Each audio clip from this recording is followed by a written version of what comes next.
اب سوال یہ رہ جاتا ہے کہ اگر حضرت ذوالیدین رضی اللہ تعالیٰ عنہ غزوہ بدر میں شہید ہو چکے تھے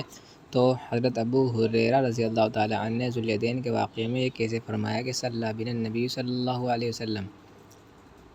حاشیہ: کما فی روایت النسائی جلد نمبر 1 صفحہ نمبر 181 ما يفعل من سلم من اثنتين ناسيا وتكلم مرتب عفی عنہ، جبکہ وہ اس واقعے کے کئی سال بعد اسلام لائے ہیں۔ اس کا جواب امام طحاوی رحمہ اللہ نے یہ دیا ہے کہ صلی بنا سے مراد صلی بالمسلمین ہے، اور روایات میں ایسی بہت سی مثالیں ملتی ہیں جن میں کوئی راوی خود واقعے کے وقت موجود نہیں ہوتا، لیکن وہ جمع متکلم کا صیغہ استعمال کرتا ہے اور اس سے مسلمانوں کی جماعت مراد ہوتی ہے۔ مثلاً نزال ابن صبرہ فرماتے ہیں قال لنا رسول اللہ صلی اللہ علیہ وسلم انا وإياكم كنا ندعی بنی عبد مناف الی آخری، حالانکہ حضرت نزال ابن صبرہ نے حضرت صلی اللہ علیہ وسلم کی زیارت نہیں کی، لہٰذا ان کے اس قول میں قال لنا سے مراد بالاتفاق قال لقومنا ہے۔ نیز حضرت طاؤس رحمہ اللہ فرماتے ہیں کہ قدم علینا معاذ بن جبل رضی اللہ تعالیٰ عنہ فلم یاخذ من الخضروات شیئا، حالانکہ جس وقت حضرت معاذ رضی اللہ تعالیٰ عنہ یمن تشریف لے گئے اس وقت حضرت طاؤس رحمہ اللہ پیدا بھی نہیں ہوئے تھے، لہٰذا قدم علینا سے مراد یقیناً قدم علی قومنا ہے۔ نیز حضرت حسن بصری رحمہ اللہ فرماتے ہیں کہ خطبنا عتبۃ بن غزوان یرید خطبتہ بالبصرہ، حالانکہ جس وقت عتبہ ابن غزوان نے بصرہ میں خطبہ دیا ہے اس وقت حضرت حسن بصری نہیں آئے تھے، لہٰذا خطبنا سے مراد خطب اہل البصرہ ہے۔ ذکر هذه الآثار كلها العلامہ الطحاوی فی شرح معانی الآثار،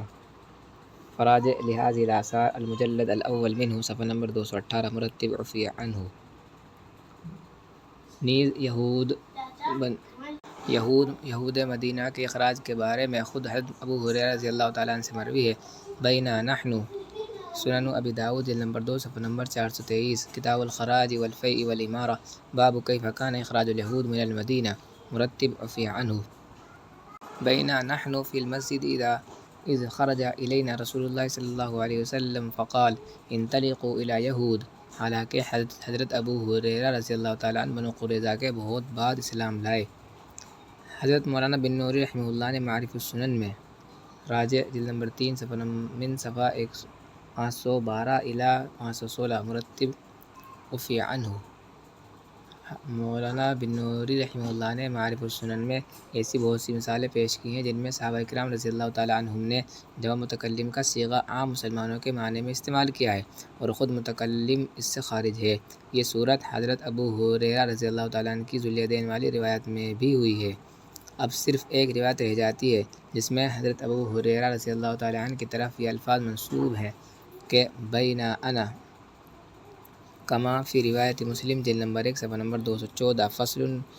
فصل من ترک الرکعتین او نحوها فلیتم ما بقی الی آخرہ مرتب عفی عنہ۔ بینا انا اصلی مع رسول اللہ صلی اللہ علیہ وسلم، اس کے جواب میں حضرت شاہ صاحب رحمہ اللہ فرماتے ہیں کہ یہ واحد متکلم کا صیغہ صرف ایک راوی یعنی شیبان کا تفرد ہے، اور ان کے سوا حضرت ابو ہریرہ رضی اللہ تعالیٰ عنہ کا کوئی شاگرد بینا انا اصلی کے الفاظ نقل نہیں کرتا۔ ایسا معلوم ہوتا ہے کہ اصل روایت میں صلی بنا تھا، اور حضرت ابو ہریرہ رضی اللہ تعالیٰ عنہ نے مذکورہ بارہ تشریح کے مطابق جمع متکلم کا صیغہ استعمال کیا تھا، جس میں راوی نے روایت بالمعنی کرتے ہوئے تصرف کیا اور اس کو واحد متکلم سے بدل دیا۔ احادیث میں اس کی بھی مثالیں ملتی ہیں، مثلاً مستدرک حاکم میں جلد نمبر 4 صفحہ نمبر 48، قذا فی معارف السنن جلد نمبر 3 صفحہ نمبر 517 مرتب عفی عنہ۔ مستدرک حاکم میں سند صحیح کے ساتھ حضرت ابو ہریرہ رضی اللہ تعالیٰ عنہ کی ایک روایت مروی ہے جس کے الفاظ یہ ہیں دخلت علی رقیہ بنت النبی صلی اللہ علیہ وسلم، حالانکہ حضرت رقیہ رضی اللہ تعالیٰ عنہ حضرت ابو ہریرہ رضی اللہ تعالیٰ عنہ کے اسلام لانے سے 5 سال پہلے وفات پا چکی تھی، لہٰذا حضرت ابو ہریرہ رضی اللہ تعالیٰ عنہ کے ان کے پاس جانے کا کوئی سوال ہی پیدا نہیں ہوتا۔ وہاں ان کے سوا کوئی توجیہ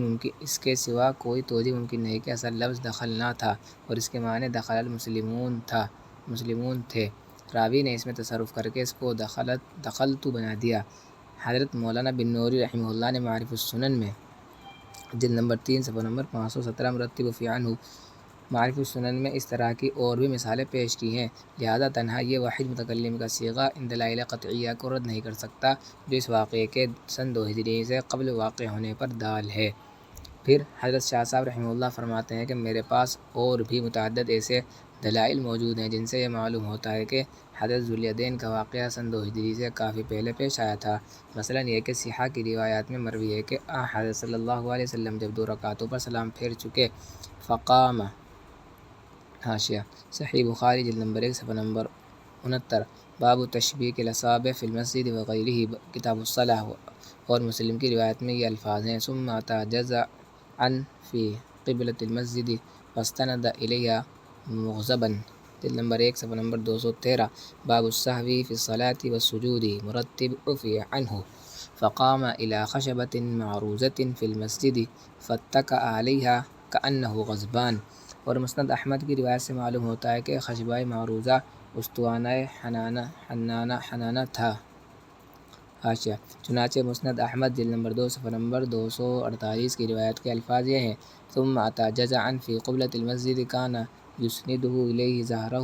فاسندہ الیہ ظہرہ الی آخرہ، معارف السنن جلد نمبر 3 صفحہ نمبر 528۔ اس میں کان یسند الیہ ظہرہ کے الفاظ اس بات کو ظاہر کر رہے ہیں کہ وہ خشبہ معروضہ نبی کریم صلی اللہ علیہ وسلم کے ٹیک لگانے کے لیے تھی، اور استوانہ حنانہ بھی اسی مقصد کے لیے تھا۔ معلوم ہوا کہ اس خشبہ سے استوانہ حنانہ ہی مراد ہے۔ واللہ اعلم، رشید اشرف عفی عنہ۔ ادھر یہ ثابت ہے کہ استوانہ حنانہ کو ممبر بننے کے بعد دفنا دیا گیا تھا، حاشیہ کما ذکر ذلک فی حدیث انس عند ابی عوانہ وابن خزیمہ وابی نعیم وفیہ ثم امر به فدفن، وکذا فی حدیث ابی سعید عند الدارمی فامر به ان یحفر له ویدفن، جلد نمبر 6 صفحہ نمبر 443، الملتقط من معارف السنن جلد نمبر 3 صفحہ نمبر 529، مرتب عفی عنہ۔ لہٰذا یہ واقعہ ممبر بننے سے پہلے ہی کا ہو سکتا ہے، اور ممبر سن 2 ہجری سے بنایا گیا تھا، کیونکہ روایات میں تصریح ہے کہ حضرت صلی اللہ علیہ وسلم نے تحویل قبلہ کا اعلان ممبر سے فرمایا تھا، حاشیہ نمبر 3، کما فی روایت سعید بن المعلی عند البزار والطبرانی فی الکبیر قال کنا نغزو علی عہد رسول اللہ صلی اللہ علیہ وسلم فنمر بالمسجد فنصلی فیہ فمررنا یوما ورسول اللہ صلی اللہ علیہ وسلم قاعدا علی المنبر فقال لقد حدث اليوم امر عظیم فدنوت من النبی صلی اللہ علیہ وسلم فتلا هذه الآیہ اعوذ باللہ من الشیطان الرجیم قد نرى تقلب وجهك في السماء حتى فرغ من الآیہ الی آخرہ۔ علامہ ہیثمی رحمہ اللہ مجمع الزوائد جلد نمبر 2 صفحہ نمبر 12 اور 13 میں باب ما جاء فی القبلۃ کے تحت اس روایت کو ذکر کرنے کے بعد آگے چل کر فرماتے ہیں وحدیث ابی سعید وفیہ عبداللہ بن صالح کاتب اللیث ضعفہ الجمہور وقال عبد الملک بن شعیب بن اللیث ثقۃ مأمون۔ یہ حدیث تحویل قبلہ اور غزوہ بدر سے قبل وجود ممبر پر دال ہے۔ عبداللہ ابن صالح کی وجہ سے اس میں اگرچہ ایک درجے کا ضعف پایا جاتا ہے، لیکن بطور تائید اسے یقیناً پیش کیا جا سکتا ہے۔ پھر سن 5 ہجری میں یا اس سے قبل ممبر کا وجود تو صحیحین کی روایات سے ثابت ہے، اس لیے کہ واقعہ افک میں مذکور ہے کہ رسول اللہ صلی اللہ علیہ وسلم قائم علی المنبر، صحیح بخاری جلد نمبر 2 صفحہ نمبر 595،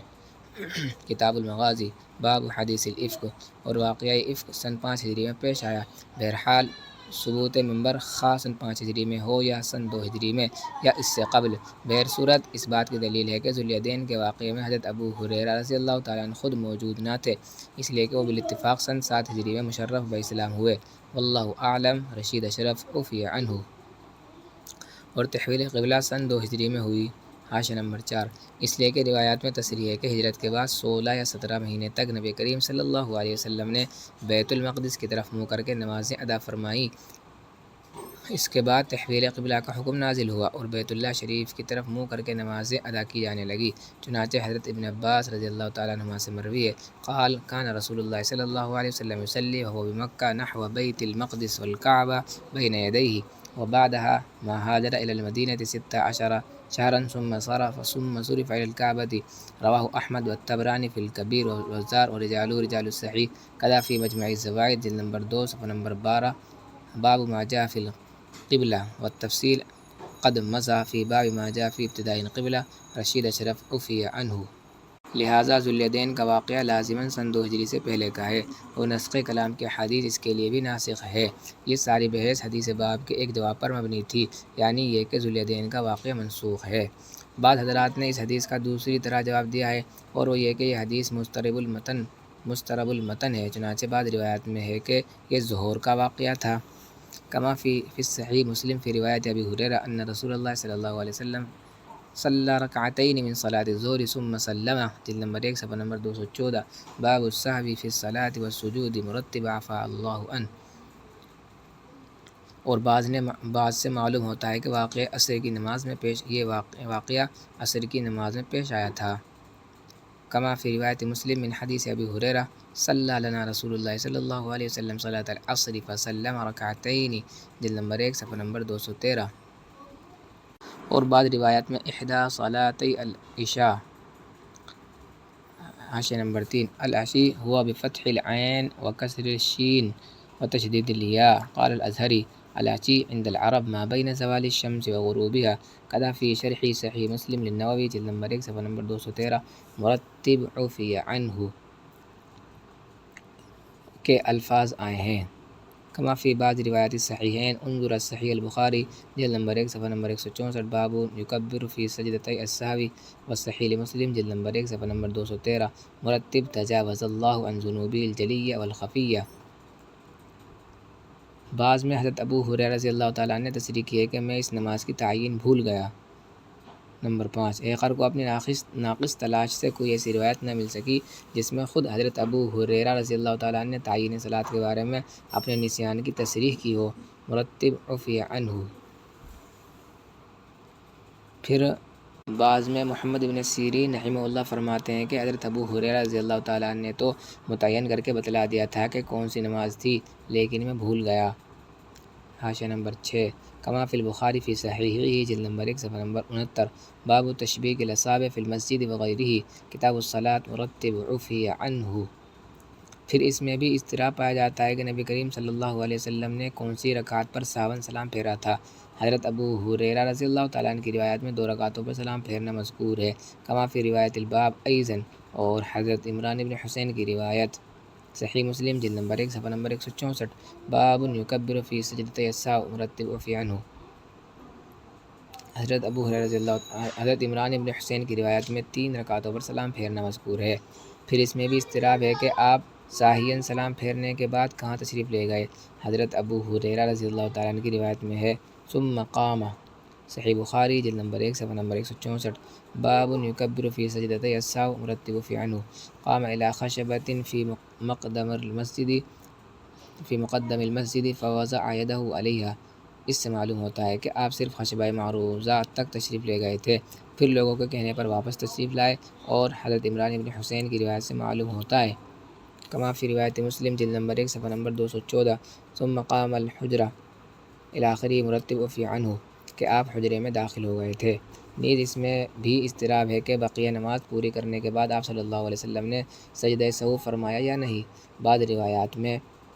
کما فی روایات الشیخین فانظر الصحیح البخاری، جلد نمبر 1 صفحہ نمبر 163 اور 164، والصحیح مسلم جلد نمبر 1 صفحہ نمبر 213 اور 214، مرتب عفی عنہ۔ بعض روایات میں سجدہ سہو کرنے کی اور بعض میں سجدہ سہو نہ کرنے کی تصریح ہے۔ حاشیہ نمبر 3، چنانچہ سنن ابی داؤد جلد نمبر 1 صفحہ نمبر 145،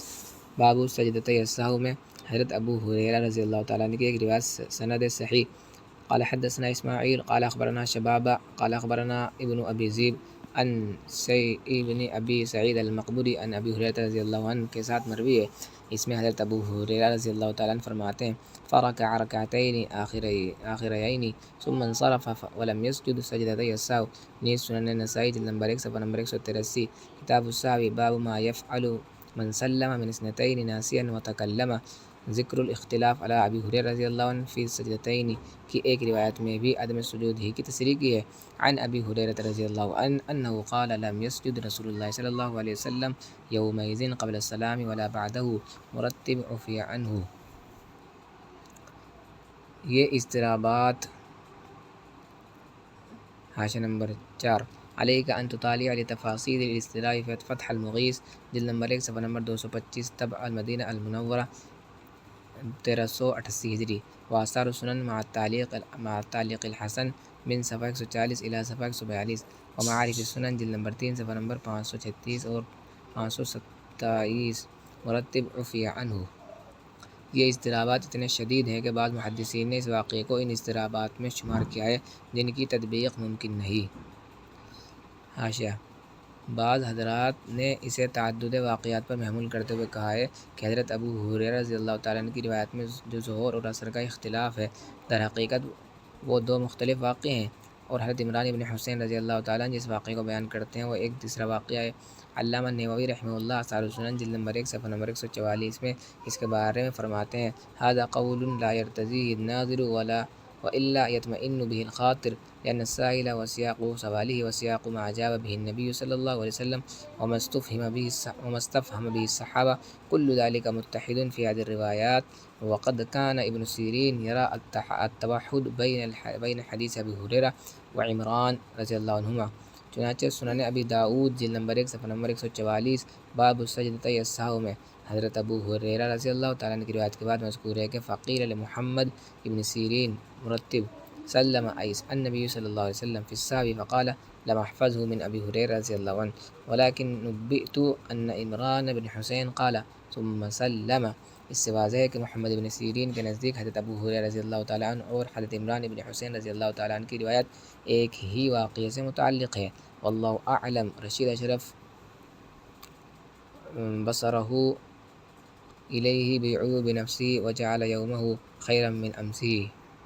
بہرحال ان اضطرابات شدیدہ کی موجودگی میں ذوالیدین کے واقعے میں اتنی قوت باقی نہیں رہ جاتی کہ اس کو قوموا للہ قانتین اور ممانعت کلام فی الصلاۃ کی صحیح و صریح احادیث کے مقابلے میں پیش کیا جا سکے۔ پھر یہ امر بھی قابل توجہ ہے کہ اس حدیث کے تمام اجزاء پر کسی کا بھی عمل نہیں، خاص طور سے امام شافعی رحمہ اللہ کا مسلک اس سے کسی صورت ثابت نہیں ہوتا، کیونکہ ان کے نزدیک بھی کلام فی الصلاۃ اس صورت میں غیر مفسد ہے جبکہ نسیاناً جہلاً ہو۔ اور اس واقعے میں حضرت صلی اللہ علیہ وسلم اور دوسرے صحابہ کرام رضی اللہ عنہم پھر خاص طور پر ذوالیدین کے بارے میں یہ نہیں کہا جا سکتا کہ انہوں نے نسیاناً گفتگو کی تھی۔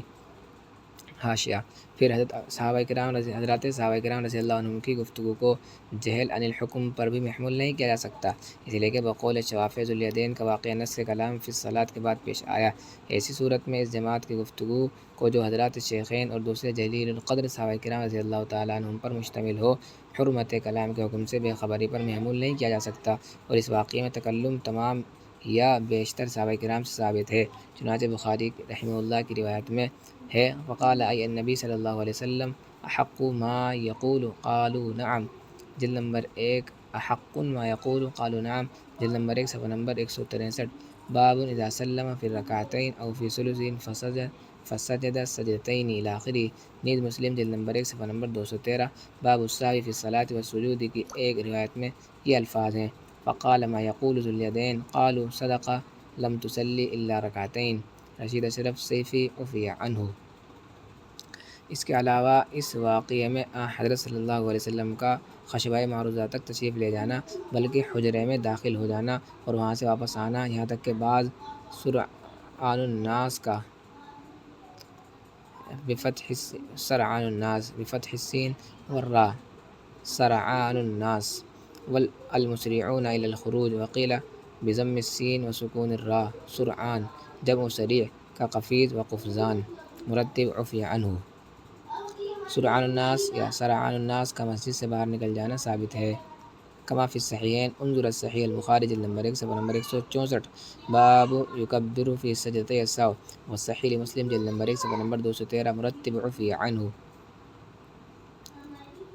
جس میں انحراف عن القبلہ اور عمل کثیر کا تحقق لازمی ہے، اور عمل کثیر شافعیہ کے نزدیک بھی قول مختار کے مطابق مفسد صلاۃ ہے۔